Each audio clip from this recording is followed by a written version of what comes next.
หลายบ้านหลายบอนก็สิมีปัญหาแม่ย่าลูกสะใภ้บ่จบบ่สิ้นทุกยุคทุกสมัยก็สิพ้อกันอยู่เนืองๆล่ะพี่น้องเอ้ยแต่กี้แต่ก่อนข่อยได้กับผัวข่อ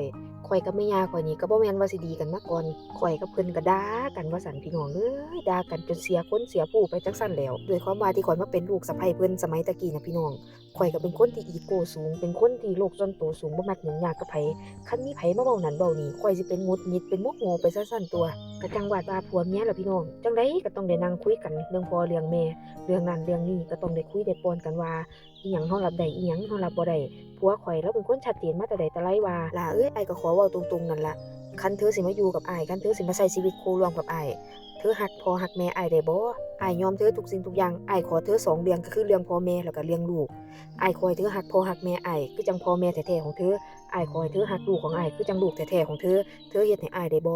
ถ้าเธอรับสิ่งที่อ้ายเสนอบ่ได้อ้ายสิให้เงินเธอตั้งหลักก้อนหนึ่งให้เธอไปใช้ชีวิตของเธอแต่ถ้าเธอรับได้ทุกบาททุกสตางค์ที่อ้ายหาได้อ้ายสิให้เธอทั้งเบิดพอแต่ผัวข้อยเว้ามาจังซี่น่ะพี่น้องข้อยก็น้ำตาแตกพู้นแหล้วพอมื้อนั้นที่ผัวข้อยเว้ากับข้อยเสร็จน่ะพี่น้องข้อยก็นอนคิดอยู่เบิดคืน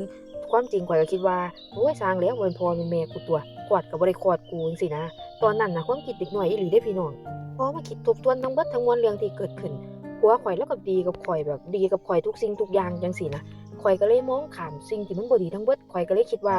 โอเคถ้ามันเป็นสิ่งที่ผัวข้อยสบายใจข้อยก็สามารถที่สิเฮ็ดให้ผัวข้อยได้ทุกสิ่งทุกอย่างเพื่อให้เราได้เฮ็ดการเฮ็ดงานให้เราได้มีสมองที่ปลอดโปร่งเรื่องลูกเราบ่ต้องกังวลเรื่องแม่เราบ่ต้องกังวลบ่ต้องคิดว่ามีปัญหาแม่ย่าลูกสะใภ้บ่ต้องมามีปัญหาแม่เลี้ยงลูกเลี้ยงแม่นั่นพี่น้องเอ้ยข้อยก็เก็บดอกไม้ธูปเทียนไปขอขมาพ่อแม่อันใดที่ฟังได้เฮ็ดบ่ดีนำพ่อนำแม่ไปอันใดที่ฟังได้ล่วงได้เกินไปพ่อแม่ก็ขออโหสิกรรมให้ฟังแหน่เด้อฟังก็บ่ได้ตั้งใจบ่ได้คิดว่ามันสิเป็นแบบนี้อนาคตต่อไปฟังสิปรับเปลี่ยนเจ้าของเป็นคนดีเป็นแม่ที่ดีเป็นลูกที่ดีพ่อกับแม่เพิ่นก็บอกว่าบ่เป็นหยังดอกลูกเอ้ยอันใดพ่อแม่ก็บ่ได้ถือได้ซาฮะมื้อนี้คือมาตะเว้นแท้ฮะ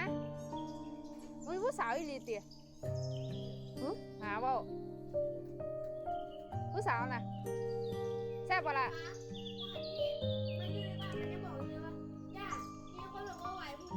พุ่นน่ะ